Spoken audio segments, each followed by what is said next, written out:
go ahead and get started. Thanks everyone for tuning in for this installment of the National Fellow Online Lecture Series. And so before we get started tonight, just want to plug the next lecture, which will be next Wednesday night, February 16th at 8:30 Eastern Time. That'll be on bone health with our speaker, Adam 1040.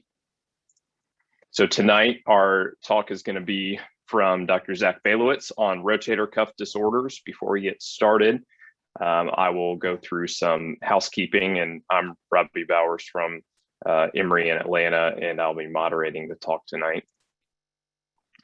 So as we say before all of these, this is going to serve, and it's meant to serve as an adjunct to your program's educational programming. It's not supposed to replace anything that you're doing this year in fellowship for the fellows that are tuning in. I also want to give you access to a wide variety and diverse group of AMSSM members to speak through these talks, and then also to help with your CAQ exam preparation. So please just make sure you mute your device and your microphone, turn off your video. If you do have any questions over the course of the talk, just put it in the chat function. Then when Zach's done talking, then we'll go through the questions and have a discussion there. And so again, tonight's talk is on rotator cuff disorders with Dr. Zach Bailowitz. So he was born and raised in Tucson, Arizona, went to medical school at the University of Arizona, then did a PM&R residency at Carolinas Medical Center in Charlotte, North Carolina, and did a sports medicine fellowship at Columbia. Currently works in the Department of Orthopedics at Kaiser in Oakland, California. He specializes in diagnostic ultrasound and ultrasound guided procedures. Also serves as volunteer clinical faculty for the UCSF Department of Orthopedics and helps out with the ultrasound education for their primary care sports medicine fellows there. And he's the head team physician for Cal State University East Bay. So with that said, Dr. Bailowitz, I'll let you take it away, and then I'll come back at the end and we'll have a discussion on some of these questions and answers. Great, thanks, Robbie, appreciate it. I'm just gonna share my screen here.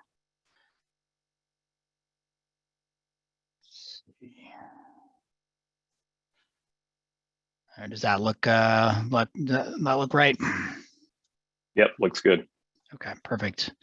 Well, Robbie, thanks again for inviting me to speak, and I'm really glad you had me the week before Adam 1040, because I certainly don't want to follow any of his talks. They're amazing. So make sure you tune in next week for that. You know, when Robbie first approached me to do this talk, I was like, yeah, rotator cuff, you know, that's pretty straightforward. And then of course, you know, you realize that this is a really broad and extremely, you know, diverse topic, and there's so much to dive into. And so I'm going to be kind of just scratching the surface here, but hopefully supplementing your education, and I'm happy to, you know, take questions at the end. I don't have any disclosures. Just a background as Robbie said, you know, I'm from Tucson, Arizona. Went to medical school at University of Arizona back when I hadn't lost my hair yet. I did my residency in PM&R at Carolinas Medical Center, where I became a Panthers fan, which has not been super fun the last few years. And then I did my fellowship Columbia and Cornell through the New York Presbyterian Hospital System. I work now at Kaiser in Oakland and in Richmond as well. I'm in the orthopedics department there, and as Robbie said, do a lot of the ultrasound guided procedures and diagnostic ultrasound in the department. I'm volunteer faculty at UCSF, and also I work with the fellows at Travis Air Force Base as well. So I've definitely got my hands in some education, and then I'm team physician at Cal State East Bay. So this evening, we're going to talk a little bit about the anatomy surrounding the rotator cuff. We'll outline the appropriate evaluation of it, talk about some pathology, and then discuss treatment options that exist. Again, this is a super broad topic, right? We're just going to be kind of scratching the surface here. Each of these sort of sub-segments could be broken up into a whole hour-long talk. And so this is not a comprehensive review of the topic by any means, but hopefully we can give you enough exposure to each aspect here that you become familiar and know where to do more research.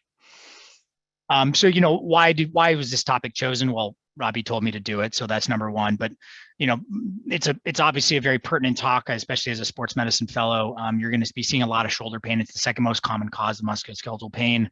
But rotator cuff pathology is estimated to account for almost 70% of the cases of shoulder pain. By age 80, almost 60% of people have rotator cuff pathology on imaging. And people miss a lot of work because of this diagnosis as well, because shoulder pain can be so uncomfortable and limiting. And so certainly an important thing. Now, when we look at the anatomy, of course, I would imagine that at this point in your training, you probably know the 4 rotator cuff muscles. The acronym is SITS in case you need something to remember it. But you've got the subscapularis, which is kind of sits anterior and attaches onto the lesser tuberosity. And then superiorly, you have the supraspinatus, which comes over and attaches onto the greater tuberosity. And then posteriorly, you have the infraspinatus and teres minor. I included the biceps tendon here, although it's not technically a rotator cuff muscle. It is a tendon that acts similarly. It stabilizes the shoulder, and it's involved in a lot of the same pathologies. And so some people even call it kind of the 5th rotator cuff muscle. And then, the subacromial subdeltoid bursa is not a tendon, obviously, but it does act in protecting the tendon and is also involved in a lot of pathology. And so, and some people call it just the subacromial bursa. Some people call it subdeltoid. It is the same structure. They're contiguous. And so just understanding that that's all talking about the same structure. Now I'd be remiss if I didn't talk about the innervation of the rotator cuff. I think sometimes this gets sort of forgotten or not really discussed as often. The C5 and C6 nerve roots supply the nerve supplies to all the rotator cuff muscles. And so if you have a patient who comes in with a focal rotator cuff weakness, that's one thing. But if you have global rotator cuff weakness, be sure to think about some sort of cervical radiculopathy. Make sure you're checking, other C5 and C6 muscles.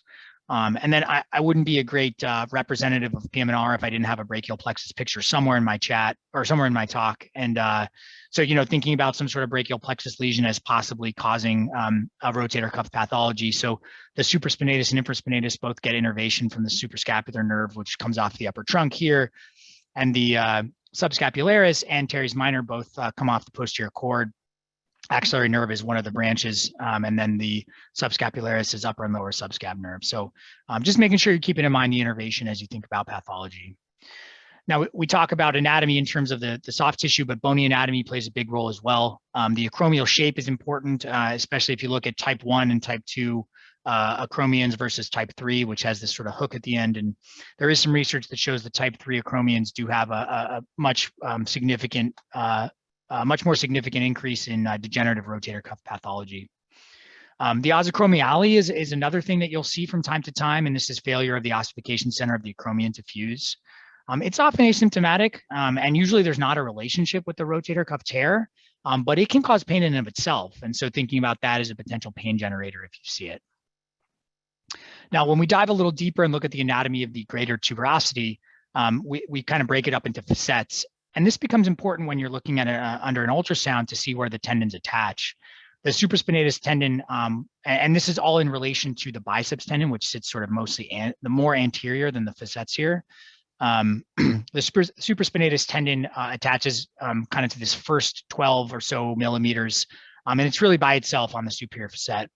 When you start looking at the middle facet, this next sort of 9 or 10 millimeters is really a combination of infra and supraspinatus. And then that last part of the middle facet is going to be the infraspinatus tendon by itself.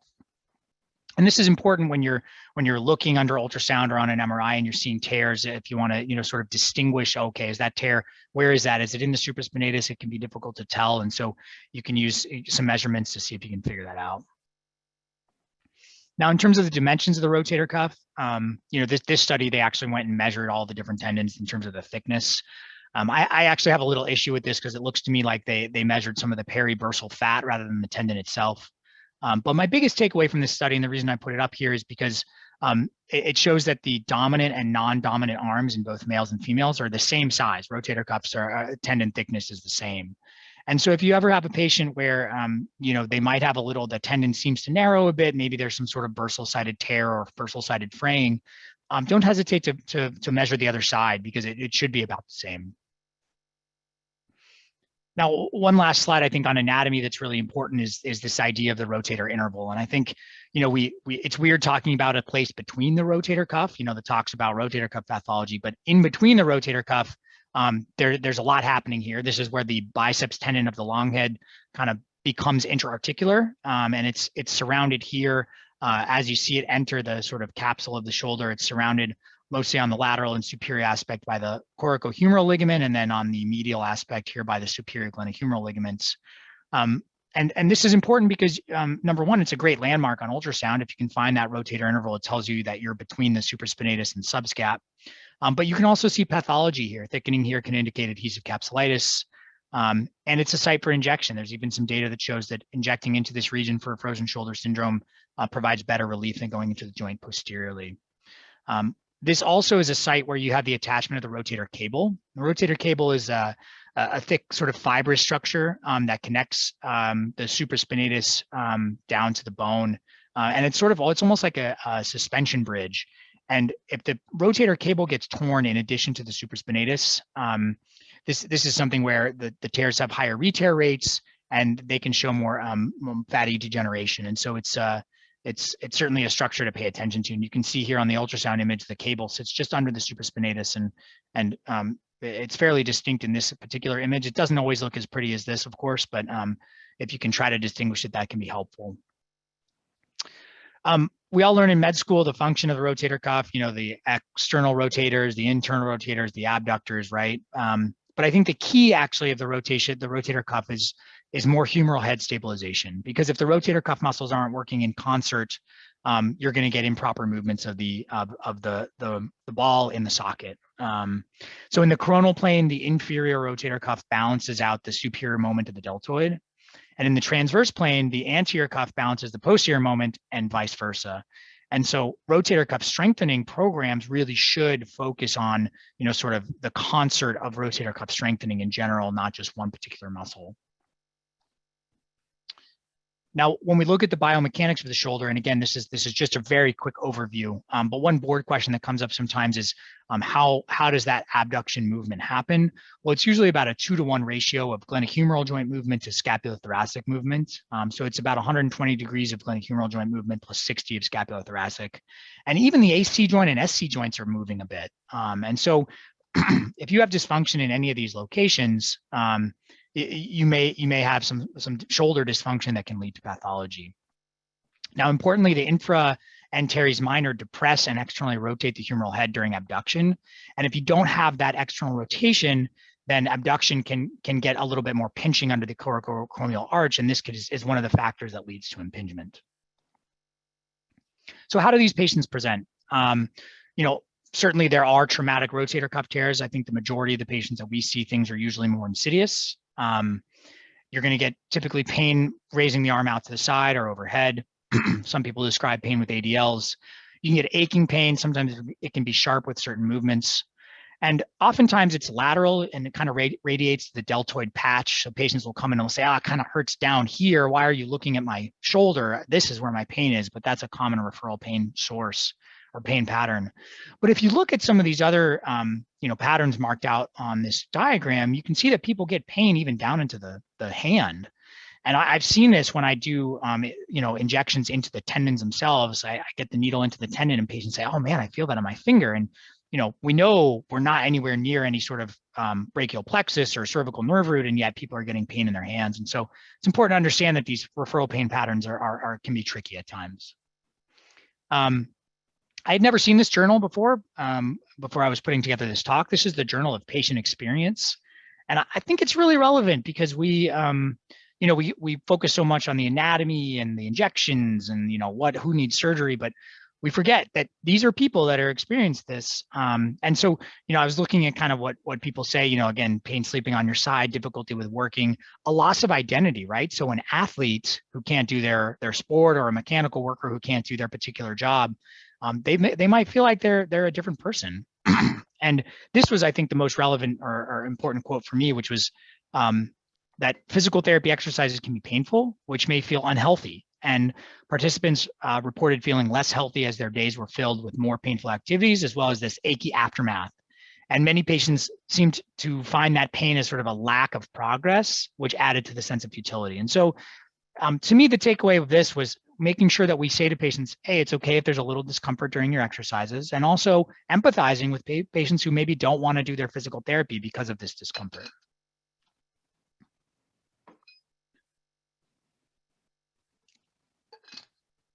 On physical exam, the mnemonic I teach my residents and medical students is the IRS pesters students. And so the way I think about that is inspection, range of motion, strength sensation, palpation, and special tests. Inspection, I get a lot from my inspection, especially, having the patient actually face away from me, because I like to look at the shoulder blades. I like to watch the way the shoulder blades move. You can see down here, this patient has some atrophy in the infraspinous fossa, probably indicating some sort of either nerve problem or chronic rotator cuff pathology. Posture tells me a lot. And so looking at how a patient's positioned when they're sitting or standing, obviously some sort of deformity if they had some sort of trauma. And then you can even see scapular winging at times that can correlate with rotator cuff pathology. You can see his left scapula here when he does this push-up, fires real quickly early on. And so, keeping this in mind, if you don't have the patient take their shirt off, if you don't look at their shoulder blades, you may miss this stuff. Checking range of motion, active and passive, is very important. There are certain published values about what normal is, but, compared to the other side, every patient's going to be different with how much they can externally rotate and internally rotate. And I think you get more from the comparison than you do from looking at the sort of standardized numbers. Certainly you're checking rotator cuff strength. So you're checking external rotation, internal rotation, and abduction. But don't forget about your myotomes. And here's my PM&R brain going again, but make sure you think about any sort of cervicogenic cause, checking grip strength, checking abduction strength of their fingers. These are important things. And then dermatomes, I always do a dermatomal exam as well. And there's count number 2 of a brachial plexus in my talk. From a palpation standpoint, it's very easy to palpate the bones along the shoulder. I think the trickier part is, if you palpate over here, are we really pushing on the supraspinatus? Are we pushing on the deltoid? What's actually causing them discomfort? And I think it gets a little tricky. So I certainly push on them, but I don't put a ton of value in that aspect of the exam. Now, when it comes to special tests, there's a ton. There's so many impingement tests. There's so many tests for supraspinatus and infraspinatus pathology. And I think I have the standard ones that I go through. But when I was sort of putting together this talk, I was like, well, okay, there's so many, there's got to be some data on them. Here's my list of talks, or here's my list of special tests that I do. Hawkins, Neers, for impingement, Jobs is supraspinatus. I do speeds to look at the bicep. Liftoff is my subscap test. And then resisted external rotation tells me a little bit about the infraspinatus. But when I went to look at data for these talks, for these special tests, I found this study, and I think this is kind of the consensus that I've gathered, because I've found that a lot of these seem to overlap, and I can't really tell sometimes it seems like it should be this, but they have positive testing with this. And the conclusion in this study was there's essentially a lack of clarity with regard to common orthopedic special tests in clinical exam. And so, certainly I still do the examination. I think patients like to be touched. You certainly don't want to end up like this guy who really is not doing any sort of exam on these patients. I definitely include it in my evaluation, but I think I put it, it's just a piece of the data. So what about imaging?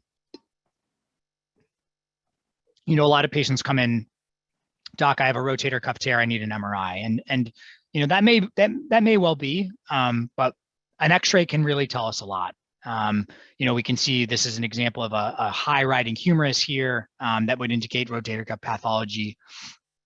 There's also some degenerative changes here with this inferior sort of spur. Here's a patient with an obvious, sort of deformity of their shoulder, congenital deformity. And then we can see calcification as well. And so, we get all this data just from a plain radiograph. And I think this is important for an initial screen as well as, comparison to other imaging. Now, the thing that I think a lot of us focus on as primary care sports docs is diagnostic ultrasound. And certainly I do a lot of shoulder ultrasound in my practice. The resolution of ultrasound has gotten better and better, and it is better pound for pound than 1.5 Tesla MRI, especially if you're using a nice high frequency linear transducer. It's low cost and there's no wait times, right? You can do it in the office. It has value even in re-tears, and the dynamic scan is really helpful, especially with patients with impingement. Now, certainly there are limitations. Habitus, of course, limits the diagnostic ultrasound. And if patients have frozen shoulder or osteoarthritis and they can't externally rotate, or they can't bring their shoulder back into that modified CRAS position, you can certainly run into difficulties. And so it's important to understand the limitations. Now, when we compare ultrasound versus MRI, there's been a lot of studies that have looked at this. And I think in general, a lot of us like to think that the MRI is, or that the ultrasound is just as equivalent. And the data shows that for full thickness tears, that's true. Ultrasound has just as good of accuracy as MRI does. The partial thickness tears, that's where some of the gray area is. And according to some of the studies I looked at, there's still sort of an indication that MRI may be a better modality. And part of that is because it has a bit better inter-rater reliability. The other piece of that is, of course, a lot of surgeons are still more comfortable with what an MRI shows than an ultrasound. I really liked this paper. This was just put out in 2021. That basically said, both MRI and ultrasound are accurate, but each has its advantages and shortcomings. And as both modalities currently represent a reasonable first-line approach, there is a lot of variation. They went on to say that given the low cost of ultrasound, imagers should strive to optimize the quality of shoulder ultrasound and build confidence from the referrers. And when you talk about cost, I mean, this is really a real thing that we can think about. I think there was actually just on the AMSSM listserv, there was just a message someone was asking about, how can we show cost effectiveness of an MRI of an ultrasound? And this is a great study. They looked at rotator cuff repairs between 2004 and 2009. They found that MRI was the single most expensive preoperative expenditure. And if you take these trends of how much things are increasing and put dollars and cents to it, if you use ultrasound instead of MRI where it's appropriate, this can be a Medicare savings of $6 billion. And that sounds like a lot of money to me. I certainly don't understand the whole scope of healthcare finances, but I think this is a place where we can really show value in an orthopedics department or in a sports medicine department, being able to show the cost savings of this. It's something that especially in the era of COVID, as hospitals have struggled a little bit, we're going to start seeing costs become more and more important. And so if patients are having to wait or really prior auth is needed for MRIs, I think you get a lot of value from your ultrasound. This was a really great paper that was put out about 8 years ago. Lev Nazarian, I think he's in Philly, and John Jacobson, they outlined this sort of pathway of how we should evaluate rotator cuff pathology. And if you look at the way that they kind of put this out, unless there was suspected labro-ligamentous pathology, their recommendation was to start with either an X-ray or ultrasound. And so this tends to be the way that I practice. Again, I have the fortune of having an ultrasound machine in my room. I bring it in with every single patient that's a shoulder patient. And so I'm lucky in that way. Not everybody has that access. But if you do, at least just scanning the shoulder, seeing if there's anything that looks like a full thickness tear, I think you're going to gain a lot of information from that. So what type of pathologies are we seeing? Certainly impingement is something that we see commonly. Rotator cuff tendinopathy, and this includes calcific tendinosis, rotator cuff tears, and then the occasional nerve injury as well. When we talk about subacromial impingement, I think this is a very common term, and it's kind of thrown around, and there's a lot of different definitions of exactly what's going on. The way I think about it is that it's a biomechanical issue with, sometimes there's structural abnormalities, sometimes there aren't. Scapular and glenohumeral kinematics play a big role in this. You can imagine if things are not moving properly or gliding properly, you can get pinching. And this typically happens under the coracoacromial arch, and the morphology of that makes a big difference. So diving into this a little further, some people have broken up impingement into extrinsic versus intrinsic factors. Extrinsic factors are things that are not having to do directly with the rotator cuff or the bursa. And so this is subacromial spurring, acromial morphology, the AC joint, degenerative changes, and then, any sort of greater tuberosity, bony abnormalities as well. Intrinsic factors are the intrinsic rotator cuff tendinosis, any sort of bursitis, and then, things that can contribute to that aging and vascular supply. And I think originally the theories were that, extrinsic, this all happened, the pathology happens because there's bony abnormalities. And that was sort of the theory. But now it's sort of not clear if there's damage to the rotator cuff that leads to this this impingement, or if there's impingement that leads to damage to the rotator cuff. And there's a lot of data that kind of compares these two, and it's sort of that chicken or egg discussion. And so this can be tricky to explain to patients, but I think there's a lot still to be learned on why this develops. Now, Robbie, as the moderator, wouldn't be happy with me if I didn't include some sort of baseball reference. And so internal impingement is something important that we may not know as much about when we're first kind of learning about this. And this is another type of impingement, but it's posterior. And so a lot of impingement we see is going to be anterior or lateral. This is a posterior impingement, and it's the kind of posterior superior cuff and labrum that are getting pinched, and it usually happens in throwers. Risk factors include glenohumeral internal rotation deficiency, anterior instability, and scapular dyskinesis. So here you can see sort of an example of it where you've got the kind of superior posterior cuff and labrum getting sort of pinched in between the glenoid and the humerus there.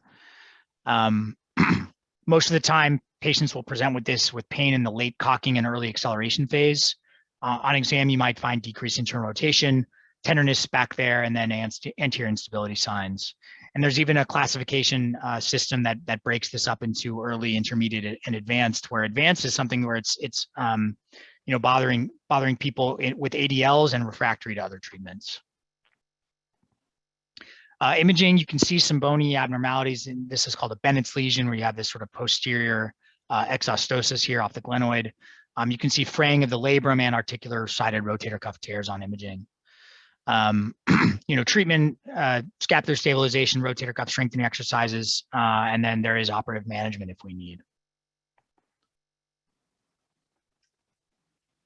Now, when we look at rotator cuff tendinosis in general, tendinopathy is something that's common in athletes, people that do repetitive movements, the aging population, and the site of the tendon damage, of course, depends on the mechanism. So, for example, people who get patellar tendinopathy are often jumping.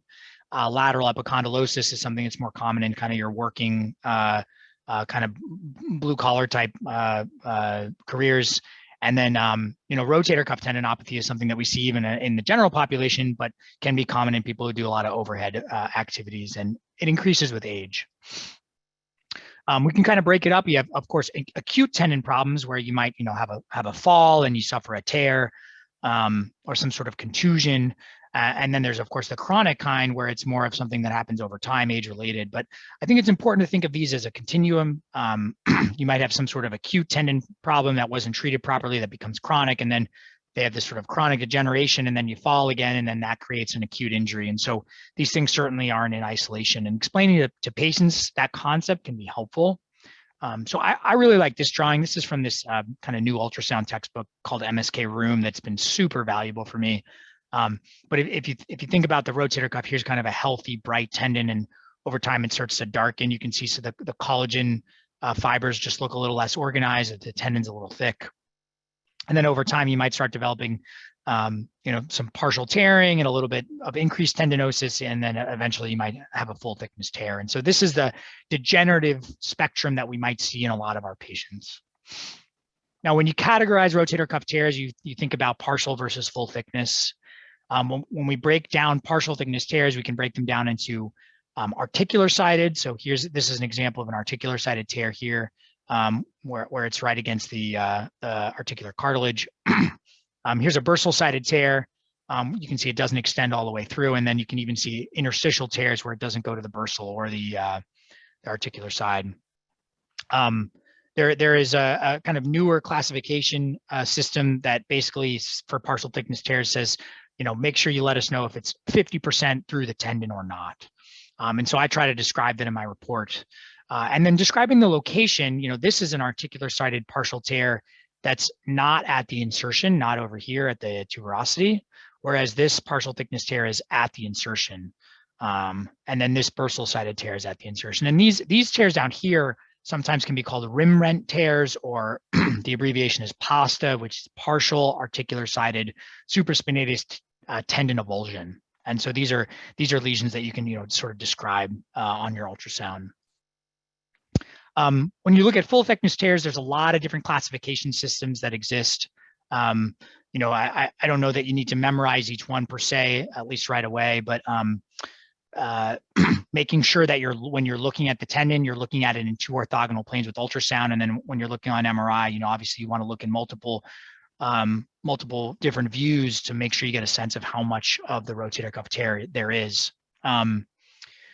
If I always tell my fellows, if you don't know what's happening, just describe what you see.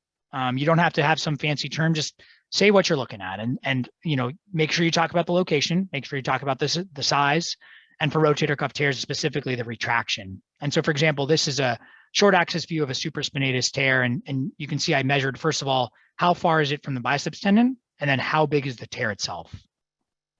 And then in this long axis view here, you'd want to measure from the greater tuberosity here all the way to where the tendon is retracted. And the most common location of tears is about 13 to 17 millimeters posterior to the biceps. There's a subscapularis tendon tear classification system as well. I think the main thing to note here is that the tears typically progress from superior to inferior, and so you can see as the tear gets bigger, it progresses downwards, and that's a nice way to sort of think about it. The other thing that was interesting about this kind of updated international shoulder classification is that they didn't break it down by tendon, but what they did is they called it posterior superior rotator cuff, and that sort of implies that the supraspinatus and infraspinatus are really kind of, when they get that close to the insertion, they kind of blend together. And so rather than sort of trying to identify is that super, is that infra, maybe just kind of saying, yeah, it's posterior superior and here's the location of it. Now, there are a lot of rotator cuff tears that may not be symptomatic, and we see this a lot. And this is the challenge with getting any sort of imaging, whether it's ultrasound or MRI. 35% of asymptomatic individuals have rotator cuff tears, and this increases with age. And in this particular study, half of those asymptomatic tears were full thickness. And so just because that tear is there doesn't mean it's causing pain. And I think this is a really important concept that I stress to my patients. Now, the tears do progress, and there's not actually the greatest evidence that they heal. 26 patients that were scanned after arthroscopic subacromial decompression showed no evidence of tendon healing at 100 months. Partial thickness tears do progress slower than full thickness tears, and the tear progression is typically associated with worsening pain. But it's difficult to know how quickly they progress. 3-year progression, for full thickness asymptomatic tears was anywhere from 38 to 61%, and partial thickness was around 44%. But it's unless you're measuring it right when the tear starts, which of course it's difficult to know when that happens, it's hard to measure progression. Now, if you do see any sort of rotator cuff pathology, making sure you're looking at the rotator cuff muscle itself. With chronic rotator cuff tears, especially in larger tendon tears, you can see muscular atrophy.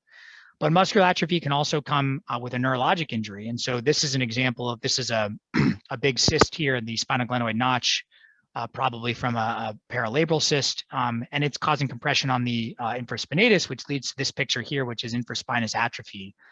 And you can see the infraspinatus muscle doesn't have that normal muscular architecture. It's a little bit more hyperechoic. And if you had an axillary nerve compression that was causing a similar neuropathy, you might see the opposite of this, where you've got the right side here looking atrophied and the left side looking normal. So, we can gain a lot from our muscular evaluation, and this actually becomes really important for our surgical colleagues. There's MRI classifications of atrophy. This is called the Goutallier classification. And it's important because the more atrophy, the more fatty replacement you have of the muscle, the worse that people do with rotator cuff repairs. There's higher re-tear rates and worse functional outcomes. And so this data is really important to look at and tell our surgical colleagues if we see it.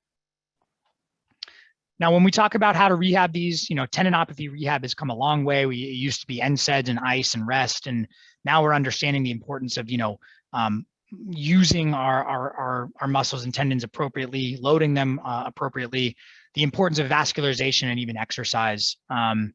And so this is, I actually send this link to a lot of my patients who express an interest, and especially I'm here in Oakland, right? So Bay Area, everybody loves peace and love. So this goes over very well for my patients. I think it's a nice education piece. And I think, I explained to them that we really want to get this thing moving, because loading and, especially loading guided by pain is actually how we send signals to the tendon to heal. So mechanical loading is what stimulates protein synthesis at the cellular level. And so if you're not loading the tendon, you're not promoting any sort of healing. There is some data to show that isometric loading can actually have an analgesic effect. And so typically I'll have my therapists, I'll recommend starting there, and then progress kind of down the line. Certainly there's some controversy right now about whether or not eccentric strengthening is really the way to go for tendon problems, but people seem to tolerate this pathway here.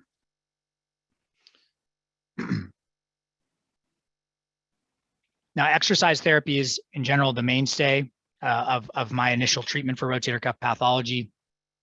But I think when you actually kind of look at the data, the type of rehab is relatively unclear. Most of the research shows that periscapular strengthening and rotator cuff strengthening is important.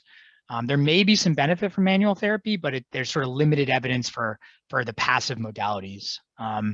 There are a couple studies that actually show that there's equivalent outcomes with exercise therapy versus arthroscopy. So I talk to patients about that. But I think the challenge is that there's definitely attrition. People have trouble staying with a physical therapy program. The line I like to use for my patients is I say, this is sort of like brushing your teeth for your shoulder. It's something you're going to have to do fairly consistently if you want to keep your shoulder healthy. Now, if physical therapy and exercise treatments don't seem to work, we do move on to injection options. I sort of break this up into two things. You can either treat the bursa, which oftentimes is a secondary issue, or you can treat the tendon itself. Now, when it comes to injecting, the bursa, there's of course people do it landmark guided versus ultrasound guided, and most of the time it is corticosteroid, but sometimes we can do other things. When you're injecting into the tendon, of course we want to avoid steroid into the tendon itself, and we can kind of talk about these things in a little bit. So I actually do almost all of my subacromials ultrasound guided. This is a nice picture of what that might look like, but even though many of the shoulder injections have been shown to be more accurate and efficacious with ultrasound, subacromial bursa is the one that was studied in the shoulder that is not actually more accurate. Although then based on looking at this other study, I actually would have to disagree with that. But there is still some data to show it's more efficacious. So I do with ultrasound. People like seeing it. And it's pretty gratifying to see the needle come in and enter that bursa and sort of separate that tissue plane. This study was really interesting. I had not seen this before putting together this talk, but if you do it landmark, the posterior approach is actually the least accurate of rather than doing it anteriorly or laterally. When I was learning in residency, I only did it kind of that posterior lateral corner of the point of the shoulder, and apparently that's not as accurate. So trying a lateral approach may be worthwhile if you're doing it landmark guided. There are a few studies that compare physical therapy versus steroids. And I think, we kind of see marginal benefit at 1 year for both of them. And I think part of that is because steroids don't last that long. And part of that is because people have trouble sticking with physical therapy. So I think neither of them are perfect at 1 year, but telling patients that not everybody needs an injection is important when I see patients. This was a cool study that looked at Toradol rather than doing corticosteroid, and it showed that patients had equivalent outcomes at 1 and 3 months. And so if you have a patient that's diabetic or has some sort of adverse issue with corticosteroid, maybe they have a severe osteoporosis or something like that, Toradol is a reasonable thing to consider. And then in this study, patients were compared. They had steroid injection versus steroid plus a Super Scapular Nerve Block. And as we know, the suprascapular nerve supplies the rotator cuff, specifically the supraspinatus and infraspinatus, but it also supplies some of the sensation to the glenohumeral joint itself.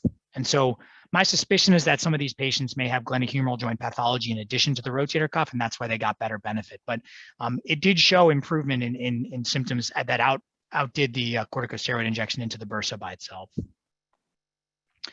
Now, this study I had not seen before either. I thought this was really cool because they looked at patients under ultrasound first, and they looked at the bursa, and they saw that patients who had either thickening of the bursa or a bursal effusion, those patients actually had better results from a corticosteroid injection than patients who had a normal looking bursa. And so when I'm doing my diagnostic scan, I will look at the bursa, and if the bursa looks like it's, either again thickened or has an effusion, that tells me that a patient may do better with a corticosteroid injection. Now, when we think about how tendons heal, inflammation is actually the initial phase of the tendon healing process. And so perhaps we don't want to be putting a big anti-inflammatory around a tendon when inflammation is the most important, initial phase. And so with that in mind, that's where we start thinking about some of the other intratendinous injections. So I used a lot of prolotherapy in my practice. The data for it is not great. There really haven't been great randomized controlled trials. But the nice thing is that it's very, sort of low risk and not expensive. And anecdotally, I have had some good success with it. This was a nice systematic review, but I think unfortunately a systematic review is only as powerful as the data that it includes. And, when you look at the data, there's just so much heterogeneity. There's some people doing 1 injection, some people are doing 8. Some people are putting it in the tendon or around the tendon. They're using 12.5 dextrose, 25% dextrose. So it's really difficult to know, sort of strategies for how you should, implore or how you should use dextrose for this kind of thing.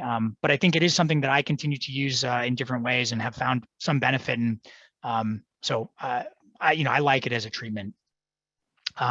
When we look at PRP, there's a couple of good studies. This is an older one from 2013, but it did show a pretty significant benefit for patients. And this was interesting because it was compared to dry needling, which in their actual study was not the sort of dry needling that you might think of that a physical therapist was doing, but this was ultrasound guided needle fenestration. And I think, those of you that have seen that paper that Mederick Hall and his colleagues just put out about ultrasound terminology, we're going to try to stay away from needling because I think it's a little bit vague. But in this study, the patients that received dry needling, or in this case, again, fenestration of the tendon, showed, as they said in the article, unexpectedly good results. And I think that was sort of, that was interesting to me because I do a lot of tendon fenestrations for rotator cuff pathology, and I feel like I get pretty good results. So it's nice to see that in the study. The PRP group did better, but just the fenestration itself did well as well. And that's what was so funny, because then the next study I found that compared PRP to Kenalog found that the PRP group did better at 3 months, but not 12. But then if you go look at the actual study, the steroid group also had a needle fenestration. And so if they're fenestrating the tendon, they're kind of doing what was done in the last study. So of course that group did really well as well. And that's not kind of the more standard of care that people are doing when they're doing a subacromial bursa injection. They're just injecting the bursa and getting out. So I don't know a lot of people that are doing fenestrations as well. And so, while this study I think was well done, I don't think it really has a lot of clinical relevance. This was a nice sort of meta-analysis that looked at all the various treatments and, kind of follows the pattern that we see for other tendons, which is that corticosteroid injections do very well for people with pain and function at the short-term 3 to 6 week mark. By 12 weeks, they seem to kind of fall back to sort of baseline. And at 24 weeks, these other injections seem to do better. I don't do stem cell injections in my practice, but there are a couple of papers that look at stem cell treatments for rotator cuff disease. This was a nice 2-year follow-up study where they did low dose, medium dose, and high dose stem cell injections for patients. And I think this was based on the cell count concentration that they called low, medium, and high. And they found that all groups had improvement in function and even MRI changes at 2 years. Of course, this is a no control group in this study and a pretty low sample size, so hard to take a lot from this. But I think people are certainly getting benefit from stem cell injections, and more data is needed on that subject. So who needs to see a surgeon? I think this is, first of all, of course, disclaimer, I am not a surgeon. And so I don't pretend to be an expert, but I have been in orthopedics department now for a few years. And I think I'm starting to learn the patients that really need to be seen urgently versus the ones that maybe don't. Rotator cuff repair is really common, 600% increase over the last 10 years. And so people are doing a lot of these, but I think the ones that really definitely need it are the acute full thickness traumatic tears. And those are the ones that benefit from relatively rapid surgical intervention. There are chronic full thickness tears who may ultimately need surgery, but these are ones that we can take some time with, play around with, try some other treatment options first, whether that's physical therapy, corticosteroid injections, different types of regenerative treatments, and see how they do. It's not a big rush. And of course, the quality of their tendon plays a big role. So that's that whole idea of scanning or MRIing the muscle. We see equivalent outcomes with arthroscopic versus open surgeries. And so in general, arthroscopic is the preferred treatment option at this stage. And sometimes the repairs can even be augmented with biologics, BMAC versus PRP. Some studies show that there's a lot of benefit from this, but I think the general consensus is still unclear as to whether or not this is standard of care. The overall re-tear rate is about 20%, but interestingly, structural integrity after repair doesn't necessarily correlate with function and pain. And so just because there is a re-tear doesn't mean they need another surgery.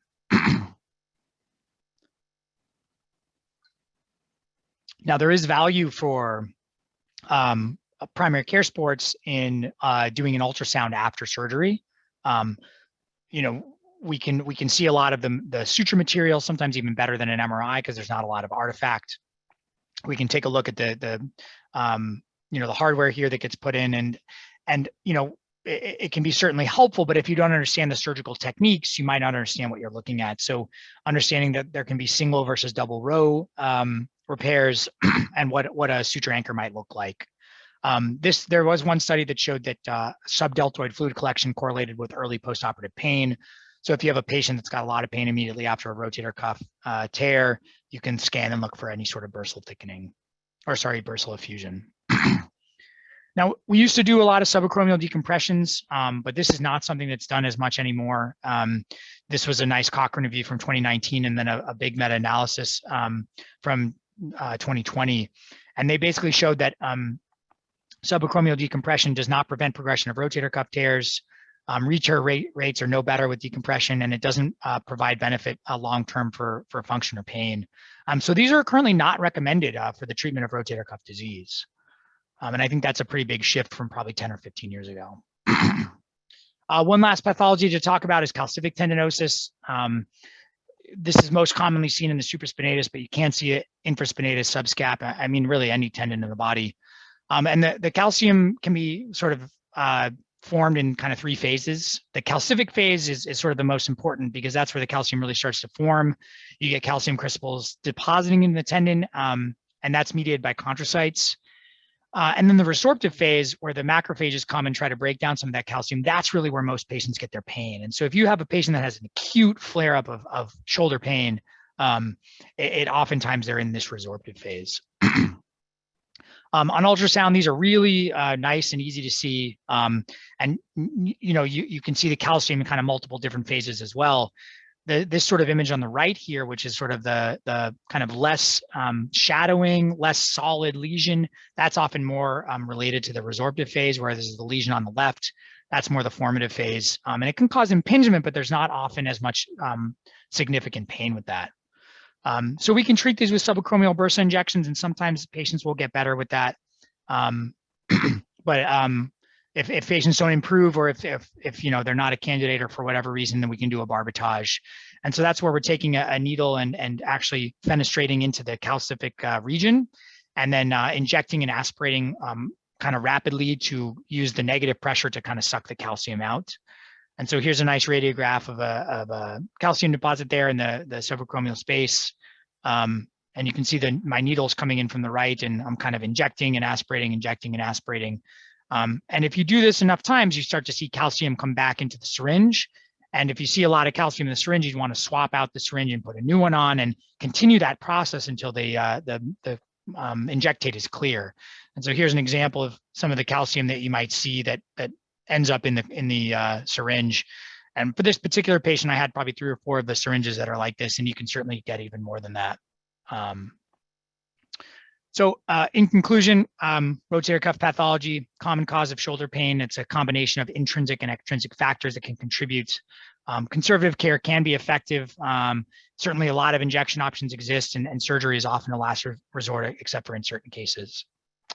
Here are my references, and yeah, thank you very much for tuning in. Thanks, Zach. That was awesome. Good job, man. So, like you said, it's a super broad topic, and you did a great job kind of going through, and there's so much to unpack there, especially as you get to the treatment side of things for these rotator cuff disorders, because it's not just, physical therapy and surgery. There's lots of other things that go into it. And so, we could have a discussion all night as far as different people's, treatment protocols and algorithms and what they do, with calcific tendinopathy, which you just mentioned. Do you do Barbatage, which some people love? I don't like it as much, and I use 10X. And so there's so many, different things that go into it. And, there's the data, but then there's also the, people's clinical experience. So, so certainly something we can discuss all night. We do have a couple questions. Before I ask those, I don't know if you've seen me post on social media about some of it, so I don't know if you were pandering to me or not, but your slide on Toradol and Super Scapular Nerve Blocks like really hit me in the feels, because I'm a huge proponent of Toradol in place of corticosteroid. Certainly in patients that don't have any, reasons that they can't have NSAIDs. I think if you look at the data on Toradol, outcomes are, as you look at different pathology, certainly there's not going to be those trials for some pathology. But if you look at it, outcomes compared to corticosteroid tend to be the same. And then if you break it down to look at the basic science and look at toxicity to chondrocytes and specifically tenocytes, there is little, if any, toxicity to those tenocytes, since we're talking about, cuff. So I'm a lot more liberal with my ketorolac or Toradol than I am with corticosteroid. So, and I'm glad that you mentioned that. And then also Super Scapular Nerve Blocks, just a utility for the rotator cuff. Certainly for other things in the shoulder, there's utility, whether it's frozen shoulder or joint pathology. But the data that you mentioned for recalcitrant rotator cuff tendinopathy, I think Super Scapular Nerve Block has a role there, and I don't think it's used as much as it should be. So thanks for including those things, and then also where you actually were pandering to me with the internal impingement. I appreciate that. Are you doing Toradol first line, or are you only using it in certain circumstances? I use it first line in a lot of cases now. It's a case by case basis for me, but I'm getting to the point where it's close to 50-50.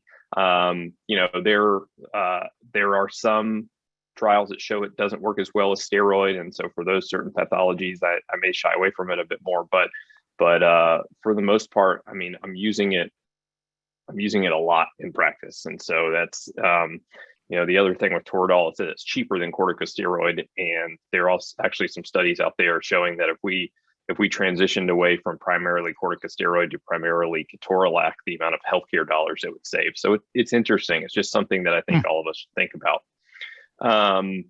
But with that said, let me pull up these questions and we'll go from there. I don't know why my chat box is looking a little wonky. Okay. Oh yeah, go ahead. I was going to say I can pull it up. So the first question, and I looked at it as you were talking, is from Charlie, one of our fellows, and this is kind of a loaded question. He's kind of setting you up. What kind of counseling, recovery time and rehab timing are you recommending to patients post-procedurally after a cuff tendon needle fenestration? Yeah, no, good question. Thanks, Charlie. I appreciate the alley-oop here. So yeah, if I'm actually going into the cuff, I certainly like to give them a little bit of time where they're not doing a lot of tendon loading. I think we know that when you're first kind of irritating a tendon, it's more fragile, and certainly there's a lot of on the cellular level, a lot of neutrophils in there, macrophages that you want to kind of avoid a lot of loading. So for my protocols, I do 2 days of kind of relative rest. I don't usually do a sling because I still want people to be able to kind of use their hands. But I will say to patients, if you feel like you're going to forget, or you're going to, if you're going to use your arm unintentionally, then we will do a sling. But I usually do two days of relative rest. And then starting on that third day, I'm doing, kind of range of motion exercises. I'll do kind of Codman swings and walking their hands up the wall and some stretching. And then, depending on the quality of the tendon and how much fenestration I did, usually around that 10 to 14 day mark is when I start loading. And so that's when they're starting into some isometrics, if they can tolerate concentrics at that point. And then they progress to eccentrics with their physical therapist. Yeah. So, and I think that's, whether it's needle fenestration or prolotherapy or PRP or any other regenerative procedure, that's a gap in our knowledge as far as definitively what do we do from a rehab standpoint and even with athletes return to play. But I think in the end, most of us use a pretty similar protocol. It's just we don't have that definitive data to tell us that's what we should be doing. Okay, so our second, yet. Go ahead. No, you just said yet. Right. Yeah.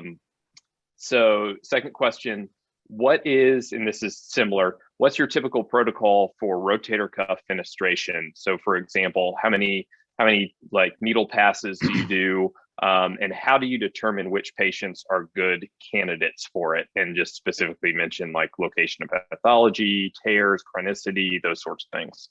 Yeah, no, I mean, a lot of good questions there, Kong. I think so.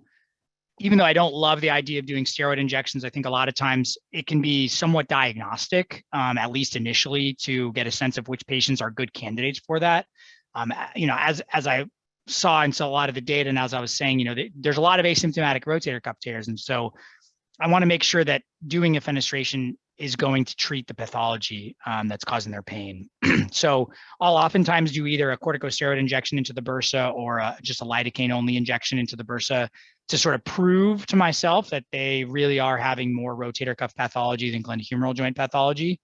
And then once I've done that, if I've proven that, then I sort of, check that box in my brain and say, okay, you'd probably be a good candidate. And then when I'm doing the fenestration, it's, I don't necessarily count, but I like to make sure that I'm, at least getting in there and sort of breaking up anything. It's kind of feel of the needle at some point. You want to make sure that you're feeling that the tendon has sort of softened up a bit, which indicates that maybe you've broken up some of the maybe more adhesions in there. And then, I want to make sure that I can get injectate in there if I'm doing prolotherapy or if I'm doing PRP. You want to make sure you can get the injectate in there. Sometimes the tendon's not the greatest quality, and so you put it in there and it just kind of goes everywhere. And if that's the case, I'll probably do fewer fenestrations because I think you don't need to stir it up as much because you're getting the injectate everywhere. But for me, it's more about feel than actually counting. Yeah, I agree with that. There's the recent study, and you may have posted about it, the recent study that came out looking at tendon disorders and percutaneous needle fenestration versus PRP, and the outcomes being the same between the two. And they standardized it in their study that said 20 to 30 passes. But I'm with you. I don't say, okay, I'm going to do 20 or 30 passes. It really is, the more of these you do, the more you kind of do it by feel. So I'm with you. I'm definitely with you on that. So let's see. Next questions from Christian. So what's your protocol for Prolo? What percentage of dextrose do you typically use? And do you do multiple rounds of injections or one and done? And who are the best candidates? Yeah. Christian, you worked with Joanne Borgstein in your fellowship, and obviously she does a ton of Prolo. So I'm going to answer the question, and then I'm going to direct you back to her because she may have some good answers for you as well. But I think that the challenge here is, in my brain, there's two sort of theories of Prolo, or two sort of techniques. I think you have the kind of old school Hackett Hemwell Prolo, where it's Prolo in multiple locations and you're kind of just putting it everywhere and hoping for pain relief. And in my kind of older patients, where maybe it's not so much like, okay, is it the cuff or is it the joint? It's like, yeah, it's all of it. Their shoulder's 75 years old and their shoulder hurts and kind of everywhere. For those patients, I am being less specific about it, and I'll put a little bit in their rotator cuff, and I'll put a little bit in the glenohumeral joint, and a little bit in their subacromial bursa, and I'm putting it everywhere. And that's more of the idea of like the prolotherapy modulates pain, some of the TRPV1 pain receptor theories. When I'm doing a tendon fenestration with Prolo, then it's more the idea of like creating a localized inflammatory response, recruiting some of the neutrophils there. And so for that one, I use a higher percentage dextrose. So when I do that, I use like a 20% dextrose solution. When I do this sort of more global protocol, I'll use more of like a 12.5 or 15%. Again, who knows? This is the problem, right? Is we just don't have the research on it yet. And it's so diffuse the way that people explore it. It's just hard to standardize. But the more of it we can do, the more people that are doing it, I think the more we can try and start to find patterns and start to find standardizations. And I hope to do that at some point, certainly while I'm here, because I do a lot of it. Yeah, and I'm I think with different patient populations, I think prolotherapy is a good option for people that is not going to cost them what PRP does. My practice, it's not something that they pay out of pocket for at all. Just kind of bill it as an injection, and it's something that has some data that you can use. So I think it's a good option. One thing that I'll say that's kind of goes along with this is that these cuff kind of regenerative quote unquote procedures, whether it's prolotherapy or definitely PRP or needle fenestration, they're painful, and there is some, and I'd always been really hesitant to use local anesthetic, because we always thought it inhibits some of the blood products, whether you're doing needle fenestration and having whole blood or doing PRP with the platelets and platelet inhibition. We thought that the local anesthetic would inhibit that, but the recent study that came out from Marco Bador and his group up there in Northern California is that in a 1-to-1 ratio between whether you're injecting Prolo or PRP, or even with a needle fenestration, putting some lidocaine into the tendon to make it more comfortable for the patient is actually not a terrible thing, and there's not as much of an inhibitory effect as I think we previously thought. So I've found a huge difference just here in the last several months in those procedures that I do, just being a little bit more liberal with local, and patients just tolerating those procedures a lot more. So just something else to think about, looking up that paper from Marco Bador if people want to.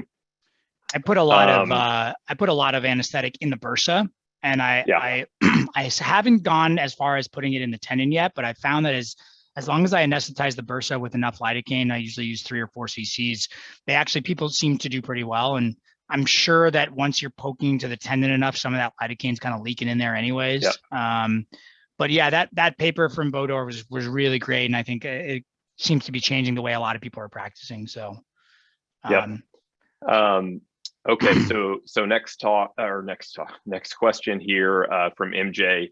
Do you find any clinical efficacy difference post Barbatage versus 10x?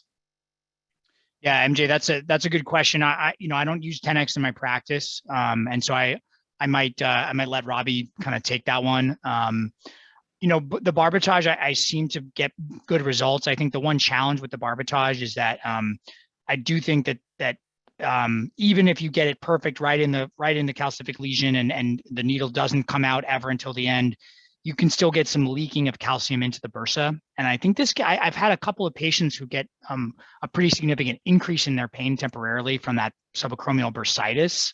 And I do put a little cortisone in afterwards just to kind of mitigate that, but it still happens. And so I don't know if you get that with 10x, Robbie. I'm curious to hear your thoughts, but sorry, MJ, I don't have enough experience using 10x for this to answer that question. Yeah, I think one thing you said, definitely, if you're going to do Barbatage, is do a cortisone injection into the bursa afterwards for sure, just to help with pain relief afterwards. So I I don't do Barbatage anymore because I just found it took a ton of time in the office and did make a ton of sense from I think a reimbursement from the amount of time that I would still do it if it was the only option, but for me, I have the option of 10X, and I feel like 10X works really well for me in these situations. Especially 10X has a bone needle, and it just is more preferentially can chew up that calcification that is in there.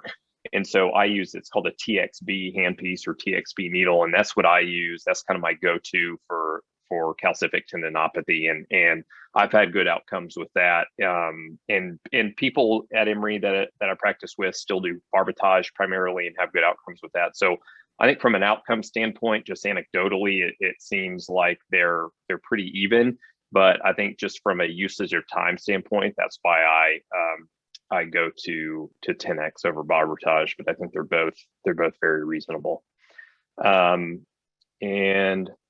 let's see, Eliza is asking, how do you bill for needle fenestration? When that's done, yeah, go ahead. No, I'm in a closed loop system, Eliza. I work at Kaiser and I don't actually do any billing. So the answer is I'm not sure. But there is an ultrasound code, and then there's the actual like needle fenestration code.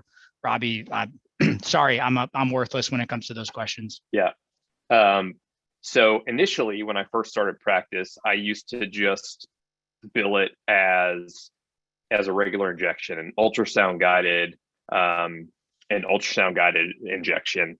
And then I learned as time went on that you could actually bill those needle fenestrations as a tenotomy. So there's a tenotomy code that you use it for 10X, but if you're just doing percutaneous needle fenestration of the cuff, you can also use the same code for doing that in the office. The only issue with that is you do have to give the patients, it is a surgical code, quote unquote. So you do have to give the patients that 90-day global period after you bill it. So you do the procedure in the office, you bill it as a tenotomy, and there are different codes for tenotomy at the elbow, at the shoulder, different body regions.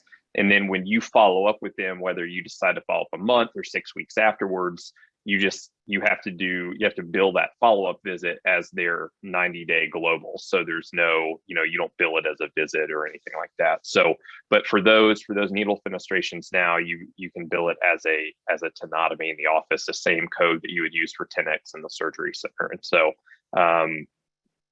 and so that's how I do it now. So let's see. So MJ, another billing question. So sorry, what code do you use for Prolo, and do you run into any problems with insurance coverage and reimbursement? I can answer that one too if you want me to. Well, I mean, I think most insurance companies are not covering the Prolo itself. So a lot of times people are just using the dextrose and including it in a regular injection. That was my experience in fellowship where I did a decent amount of it. But yeah, Robbie, I'm curious to hear how you do it. Yeah, exactly. For Prolotherapy, you have to be careful because if you put Prolo or dextrose in your note, then insurances will give you issues with it. So there's two ways to do that. You bill it just as a normal injection. So if you're doing Prolotherapy into, say, the supraspinatus, you just bill it as an ultrasound guided tendon insertion injection, and that's how you bill it, the same way you would bill it otherwise. And you can just say you injected a diluted solution in your note as far as what your injectate is. Just say kind of diluted solution, and insurances that won't give you any issues. Some people do have issues with that, just saying diluted solution, and so they'll come up with an out-of-pocket payment plan where patients will pay $150 or $200 for Prolotherapy, and I think that changes from just whatever company or institution you work for. And so that's, I think it changes individually, but for me personally, I just bill it as a regular injection when I do Prolotherapy. And, or, sometimes I'll do Prolotherapy along with the needle fenestration, and you bill it again like that tenotomy, and don't have any issues with that either. So there are different ways that you can do it. And if people want to reach out to me, I'm happy to give you kind of tidbits from that standpoint. let's see, just kind of looking through these. Some are coming in as we're talking. James, good to see you. Glad you tuned in. So James Gardner's asking, do you counsel patients differently for rehab / post-injection care, depending on if you're doing more of a diagnostic corticosteroid injection to prove pain generator versus treatment? Yeah, it's an interesting question, James. And maybe I'm not exactly understanding. I think I don't have typically too much of a post-injection rehab protocol if I'm just doing a corticosteroid or lidocaine. I mean, I think, for steroid, I tell patients to take it easy the rest of the day and they can kind of resume their normal activities the following day. So that's true whether or not it's a diagnostic or, therapeutic. I think the main thing is just making sure that if it's just diagnostic and I'm only doing lidocaine or ropivacaine, I just want them to make sure that they try something out to make sure that they know if it hurts. And so if the thing that bothers them is reaching in the cabinet or whatever, go home and reach in the cabinet and make sure you can tell me in the next 3 hours whether or not that pain is different. Because if you, and this concept can be really challenging. And if patients don't understand the diagnostic purpose of the injection and okay, then numbing medicine is in there, it's going to wear off soon, you have to do the thing that normally hurts you. If they don't understand that, you lose any sort of diagnostic value of it. And so to me, it's not as much about, the difference in rehab or post-injection protocol. It's more just impressing upon them the value of the diagnostic injection. Yeah, exactly right. I have them, I tell them, go home, do something that normally would bother you, and send me a message through our patient portal tomorrow and tell me if it felt better or not. And then, you come up with a plan with them, whether the diagnostic injection helps or doesn't help, you have your plan and your next step. So with a truly diagnostic injection, I don't, there's no rehab plan. I'm not sending them to physical therapy. Whereas if it's kind of a combo diagnostic therapeutic and you send them to therapy, that's not really going to change, what I'm going to recommend in rehab. And I'm in the camp where when I send patients to rehab, and especially if I know the therapist, I know where I'm sending them, I definitely defer to the expert physical therapist. I'm not writing a ton of stuff on my protocol unless I'm very specific. And so that's, sometimes I defer to the therapist a lot of times from that standpoint as far as specifics. So that was the last question. I think, we've kind of run over time a bit, so we'll call it there. But like you said, Zach, at the very beginning of this, I mean, this is a huge, broad topic, and we could, have an hour-long discussion on just small little subsets of this. And so I think you did a great job of covering the topic succinctly. And so thanks for taking on a bear of a topic and for doing this. So for everyone, this will be posted to the AMSSM YouTube page tomorrow or the day after for you to view at any other point to look back at. So again, thanks so much, Zach. We appreciate it. Yeah, thanks so much for having me, Robbie. Really appreciate it. Yeah. Okay. Have a good night, everybody.